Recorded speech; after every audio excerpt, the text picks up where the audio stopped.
sack Russell T Davies, sack Jane Tranter, sack Phil Collinson, sack Julie Gardner, and I'll come back. Chris was definitely onto something.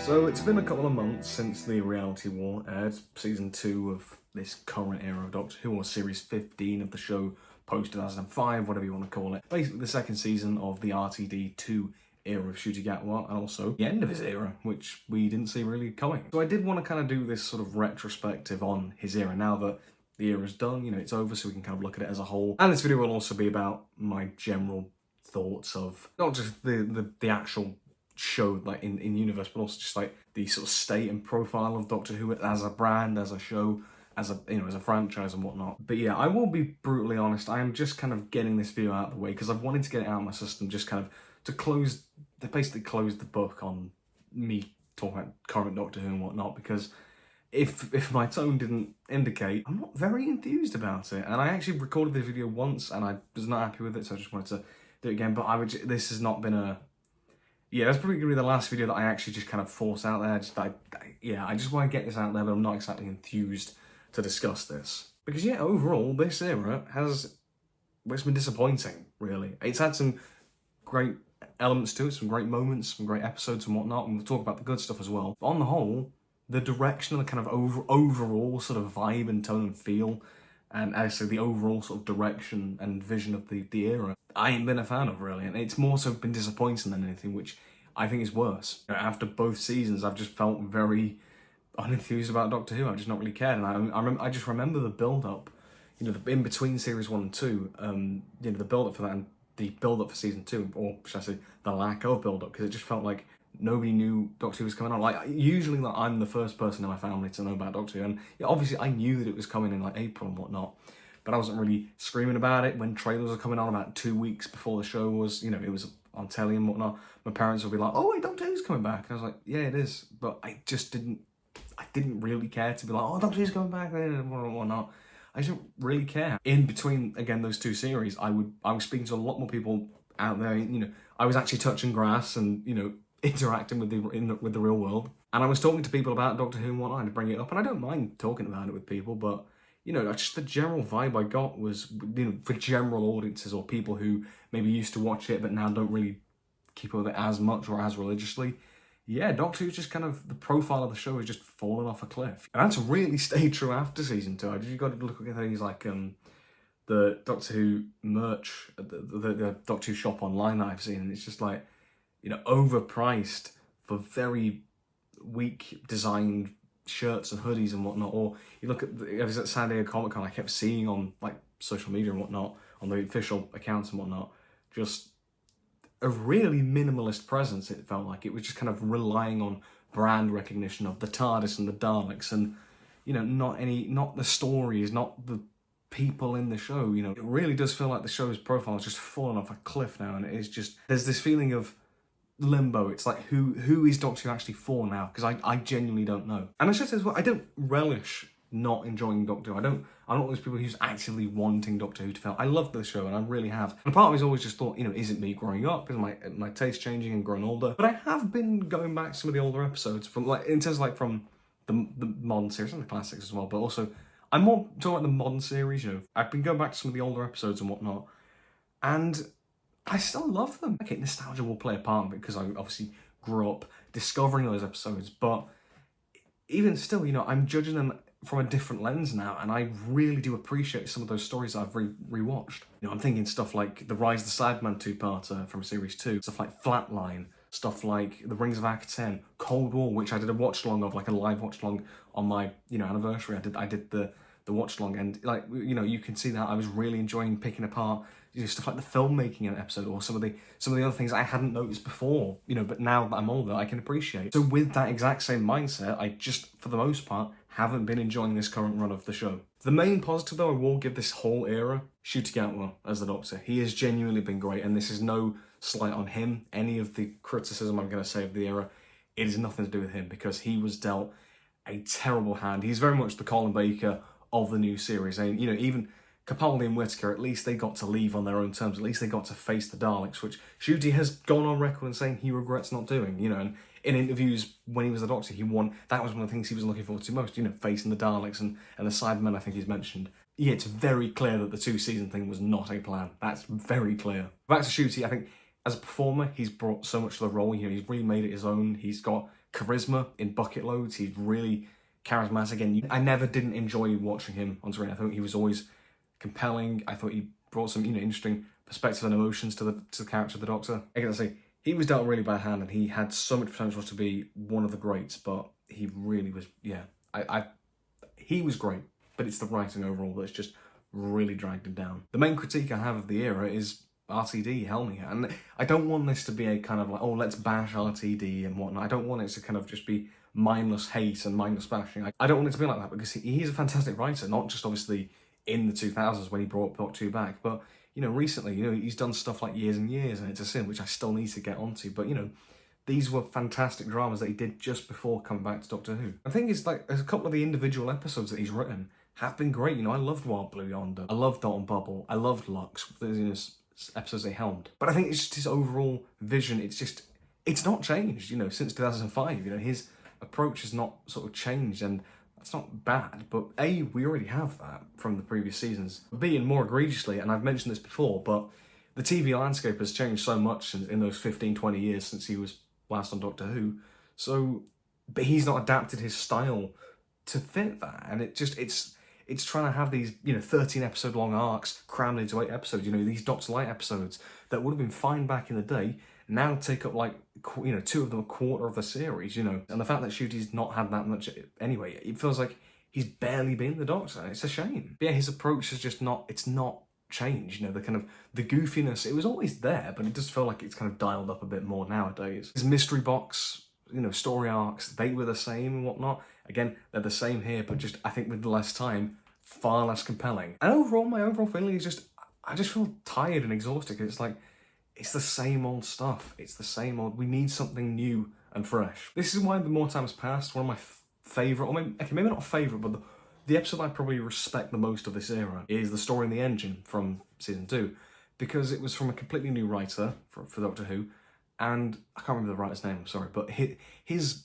ideas for that story, this kind of fantastical barbershop that, is powered by stories. I think that's a great concept, great kind of sci-fi concept of taking a mundane thing, putting a sci-fi twist on it, the meaning of stories, I think, it works thematically as well. And also the perspective it has, obviously the Doctor being a person of colour now, in Nigeria, in this setting, this kind of, there's this like barbershop that he visits to, and he feels welcome. I think that's a great way of incorporating the Doctor's race in this story, but it just feels very organic, very authentic, and this vision is something so new and fresh. But the main problem with the episode, I think, is very much because the writer is a theatre writer mainly, it does feel like a stage play. It's a very talky episode, very dialogue heavy, not as visual as, a visual, filmic art form should be. It does feel very stage-like in the way it's done. So say, he got to write more episodes, he got to get better as a screenwriter. Who knows what that writer could have done? It's just, we are just stuck with RTD's old vision, and it just feels,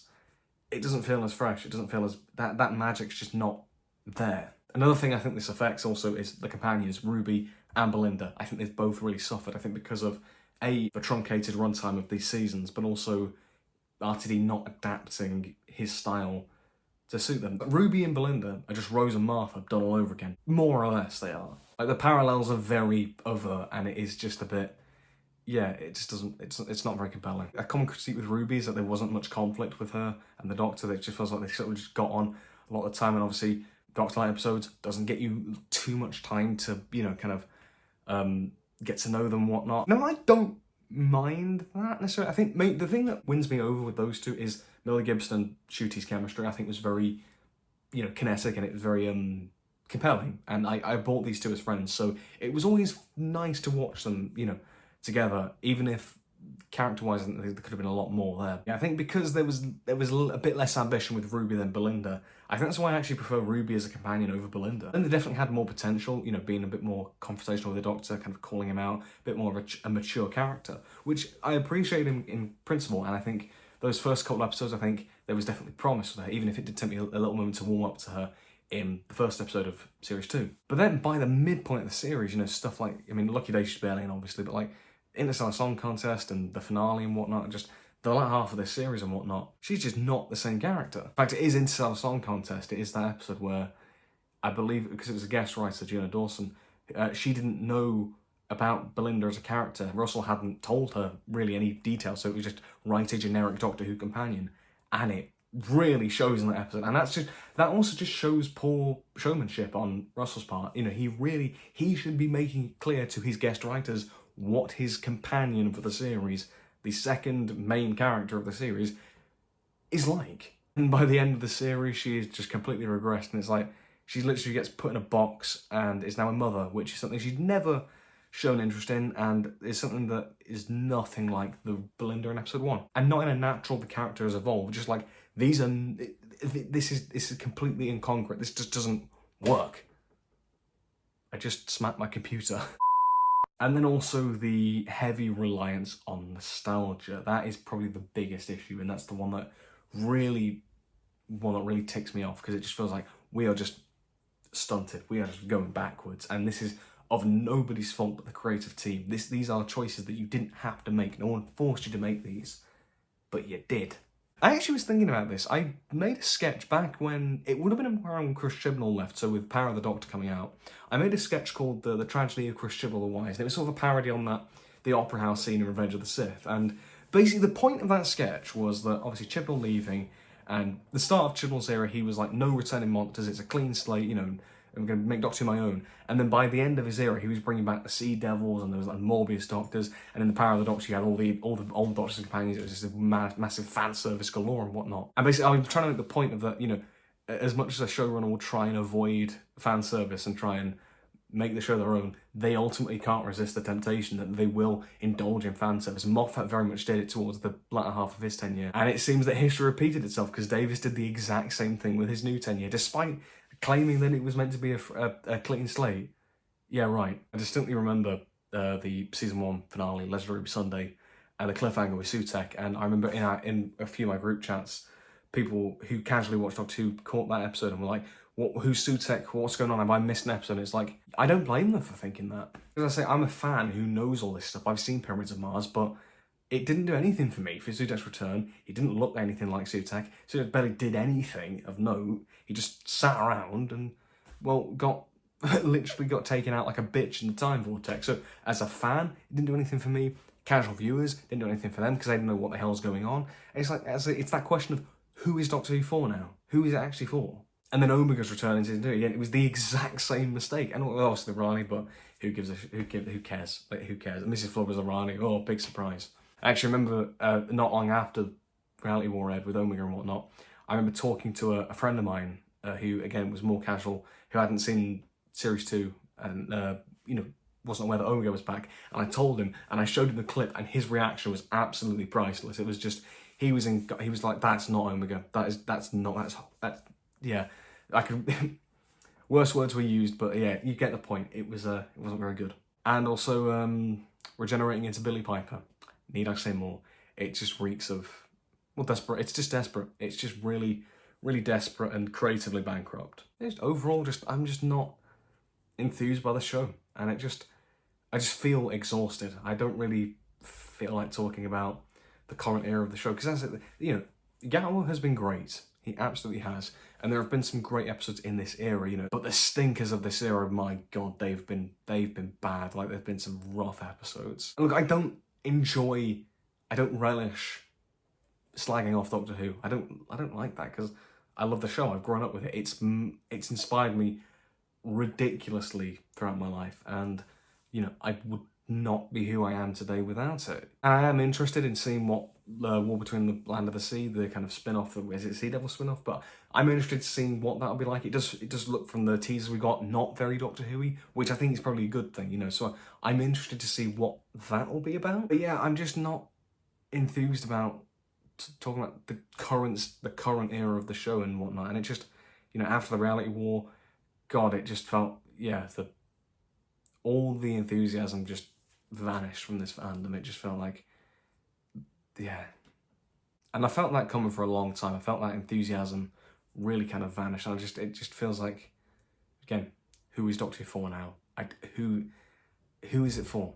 I do think a rest will do it good, though. I think it needs to get to a point where we actually do miss it, because right now I don't miss it. I just kind of like I'm just tired. I just want it to just go away. I don't want to like stop watching it, because that's just crap. But I need to miss it for me to get enthused about it again. You know, and think about it. You know, the show's been back for 20 years and whatnot.